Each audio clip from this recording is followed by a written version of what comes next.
A few weeks ago, I came across this image by Jack Perry, who's one of the artists that worked on models and textures for the Alien Isolation game. And I was immediately drawn to this lattice-like part of his image, along with everything else, obviously. And he told me that he made this with geometry. And I thought, wouldn't it be cool if I could do that in either Substance Designer, which I've done. I'll share that with you sometime, or Substance Painter. And seeing as a lot of people seem to have Substance Painter, I thought I would give it a try. And this is what I've come up with for my version. All right, so it's not exactly the same, but it's kind of close. And I think it would look great in a scene like this or in an old wine cellar. So we're going to create that pattern now. And first thing I'm going to do is I'm going to search for a wood material. And I'm going to choose this one here, just any wood, but I want some wood in the background. I'm going to create a fill layer. And on that fill, I'm going to leave everything there. I'm going to choose height and roughness. And I'm going to bring the height all the way up. I'll leave the roughness where it is, so I can adjust that if I want to. I'm going to add a black mask and a fill. And in the grayscale, I'm going to choose the tile generator. So search for tile generator. Right now, this is using the default bricks. We're going to change that in a moment. I'm going to leave this on UV projection, although you can try triplanar if you like. I'm going to set the scale at 3, and I'm going to set the rotation at 45. So already we're getting an interesting pattern here. And I'm going to switch the pattern type to image input. And over here, the custom pattern, I'll come over to my alphas, and I'm going to search for cross, and I'm going to use this cross blocky. That should be default in Substance Painter. So this is what we have. They're very close, and we're not really simulating that pattern yet. So I'm going to come down here, and for the scale, I'm going to choose 0.43, and that makes them a little bit blockier and separates them out a bit. And I may use this invert, which will become important in a moment when we do the transparency. All right, so position, I'm going to put the position at 1. Let's try that, see what that's done. It's pretty much gotten rid of that line there. Let me bring that back. All right, and you bring the contrast up if you want to sort of sharpen it up. That's fine. For pattern transformation, I'm going to go with 6 and 6. And to get it a little bit larger, and you have to experiment with some of these. And for the scale here, I'm going to use 1.29. Let's try that 1.29. Now, you play around with this, and you might be able to get away with 1.23 or whatever. Maybe I'll leave it there. Let's try 1.19. So we're starting to get the effect that we want. And I think we're ready to do the opacity now. So I'm going to click on the shader, and I'm going to switch from PBR Metal Rough to PBR Metal Rough with alpha blending. So we're going to do that. Nothing's changed yet. We need to add an opacity channel here. So I'm going to click opacity, and I'm going to come back to my layer here. Opacity, turn opacity on.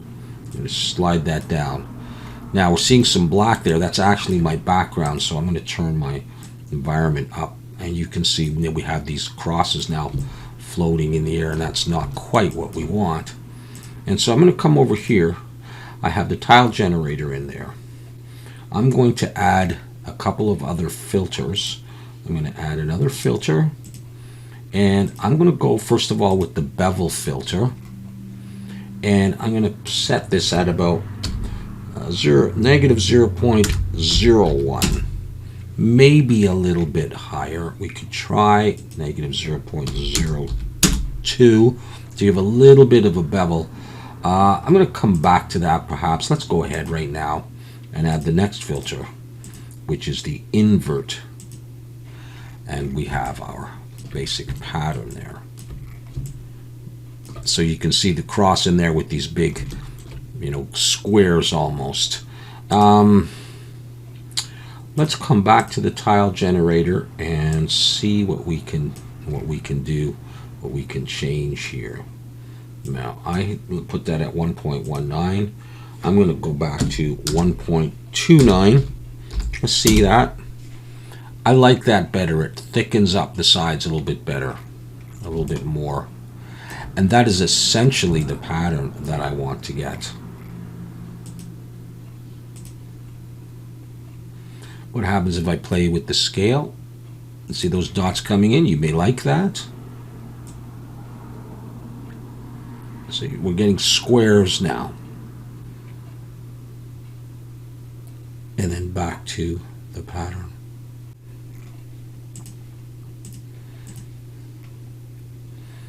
Let's play with the bevel. You just want to be really slow in moving this around. That might even be better right there. I do like that. I bring in the smoothing. Well, you could try that to just get a bit more of a reflection. It looks a bit blurry.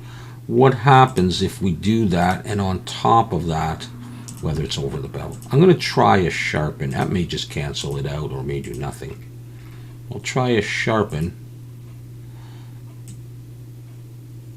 Well, let's get rid of the bevel. That's what we had. That's with the bevel. You can come back to the scale here.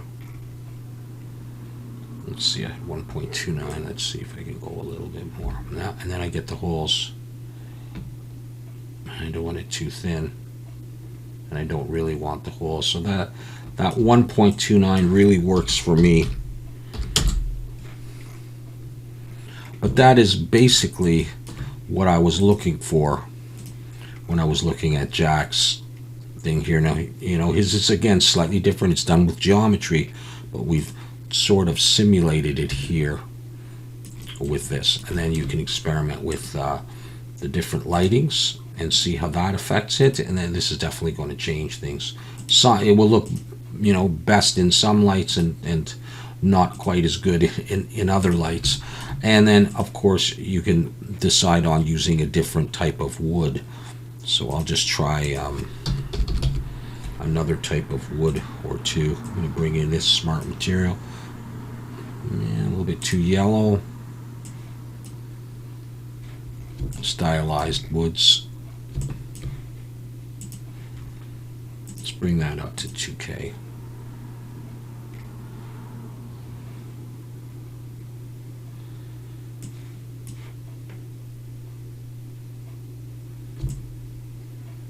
Okay, you can get lots of cool effects on this.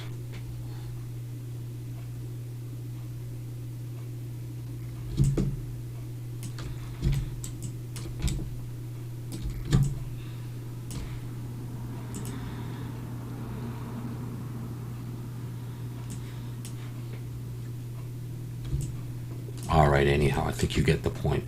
So there's another pattern that we've created in Substance Painter that you can use in your various projects.